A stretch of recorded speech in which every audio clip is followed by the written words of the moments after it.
Class 10th के कुछ question है देखिए, जो कि एमसीक्यू है, मॉडल पेपर से लिए गए हैं। कौन सा देश साथ लेकर चलने वाला संघ का उदाहरण है? तो जो भारत है वो साथ लेकर चलने का एक उदाहरण है, बिल्कुल सही होगा। भारत में हिंदी भाषा बोलने वालों की संख्या कितनी प्रतिशत है?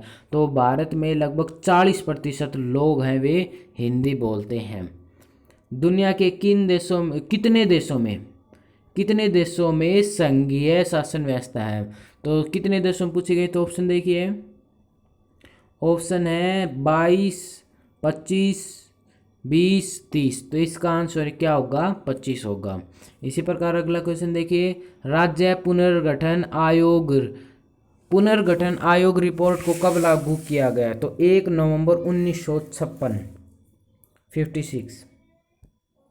भारतीय संविधान की 8वीं अनुसूची में कितनी भाषाओं को शामिल किया गया है? तो ये क्वेश्चन हम अभी आपको दिखा देते हैं, बिल्कुल आसान है, ये आपको कमेंट में बताना है। तो यहाँ पर देख सकते हैं आप, ये पीडीएफ है वो आपको कहाँ पर मिलेगा? टेलीग्राम पर मिलेगा। तो पांचवा का डी है, तो इसका डी आ जाएगा 22 भाषाओं को पता है वैसे तो। श्रीलंका में किस प्रकार की शासन व्यवस्था पाई जाती है? तो ये इसमें कंफ्यूज इसलिए हो जाती है क्योंकि इसमें पूछा गया है 8वीं अनुसूची में कितनी भाषाओं को शामिल किया गया है, तो 22 भाषा को तो शामिल किया गया है। और कई बार प्रश्न पूछ लिया जाता है कि हिंदी को छोड़कर कितनी, तो 21 आ जाएगा।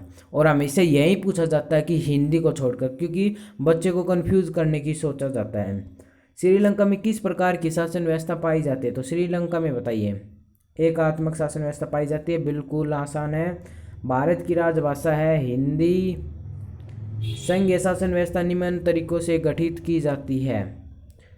तो 2 या 2 से अधिक स्वतंत्र राष्ट्र एक साथ आकर बड़ी इकाई या संघ का निर्माण करते हैं। एक बड़ा राष्ट्र अपनी आंतरिक विविधता को ध्यान में रखकर उपरोक्त दोनों संघीय शासन व्यवस्था की विशेषता है। 2 या 2 से अधिक सत्रों की सरकार पाई जाती है, ये बिल्कुल सही हो जाएगा। मैंने पिछले क्वेश्चन में बताई थी 8वें में।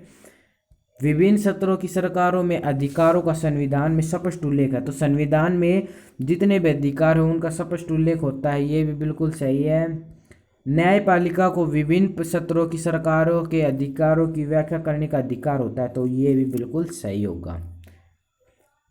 आपको एक बात और बता देता हूँ मैं, कोई भी क्वेश्चन में उपरोक्त सभी दे दिया जाए तो 90% चांस रहेंगे कि उसका उपरोक्त सभी आएगा।